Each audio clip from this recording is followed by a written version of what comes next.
क्यों माता पार्वती ने गौ माता को दे दिया जूठन खाने का श्राप। एक बार की बात है जब भगवान शिव और माँ पार्वती समुद्र के किनारे विहार के लिए गए। इस दौरान भगवान शिव के मन में एक शरारत सूझी और उन्होंने कहा कि देवी पार्वती, मुझे अचानक एक आवश्यक कार्य के लिए जाना पड़ रहा है। मैं कार्य पूर्ण होते ही शीघ्र आपके पास आता हूँ। आप यहीं मेरी प्रतीक्षा कीजिए। असल में भगवान शंकर माता पार्वती को परेशान करना चाहते थे। भगवान शिव की बात मानकर माता पार्वती अकेली ही समुद्र तट पर बैठकर उनकी प्रतीक्षा करने लगी और इसी तरह शाम हो गई। उस दिन तीज की तिथि थी।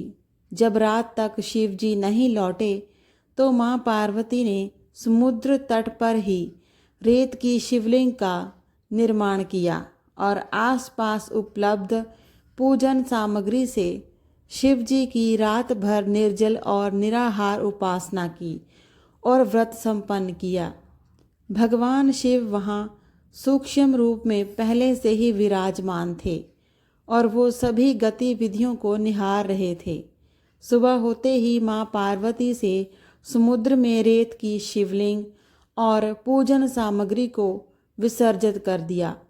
इसके थोड़ी ही देर बाद शिव जी प्रकट हो गए और बोले कि हे देवी पार्वती, आपने कल तीज की तिथि पर मेरी पूजा नहीं की।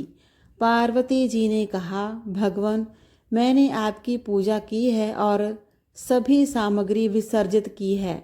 भगवान शिव अभी भी माँ पार्वती के साथ ठिठोली करना चाहते थे और बोले कि हे पार्वती, मुझे तो पूजा का कोई चिन्ह दिखाई नहीं दे रहा है।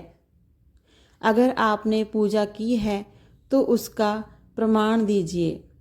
शिव जी की बात सुनकर माता पार्वती ने आसपास देखा और उन्हें वहाँ एक गाय खड़ी हुई दिखाई दी। उन्होंने भगवान शिव से कहा कि ये गाय मेरी साक्षी है। जब मैं पूजा कर रही थी तब ये उपस्थित थी। भगवान सदा शिव ने गाय से पूछा, क्या पार्वती ने पूजा की है? तो गाय ने ना में सिर हिला दिया। भगवान शिव ने कहा कि पार्वती, आप असत्य कह रही हैं। गाय ने तो गवाही नहीं दी।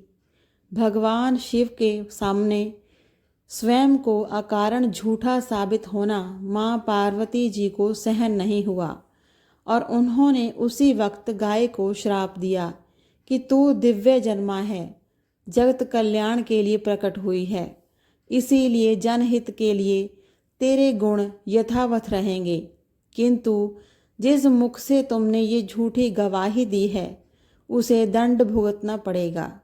झूठ बोलने के कारण ही अब झूठन ही तेरा आहार होगा। इस तरह झूठ बोलने से गौ माता पार्वती के क्रोध की भागीदार बनी और आज तक उनकी संतान अच्छा भोजन प्राप्त करने होने के बावजूद भी जूठन ही खाती है। धन्यवाद।